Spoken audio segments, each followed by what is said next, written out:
For God so loved the world that He gave His only begotten Son, that whosoever believeth in Him should not perish, but have everlasting life.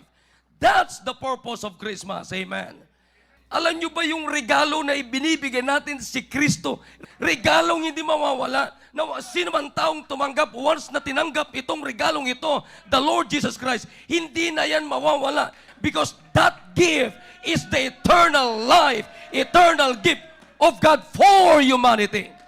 Kaya ang pinakamaganda sa pagkakataong ito, Christmas, kapatid, hanggang sa bagong taon, buong 2025, sasabihin ko sa inyo, hindi lamang sa panahon ng December, ang Christmas natin, meron tayong Christmas na 365 days. Masarap mag-Solwini ngayon. Bakit? Regalo yung binibigay mo si Kristo.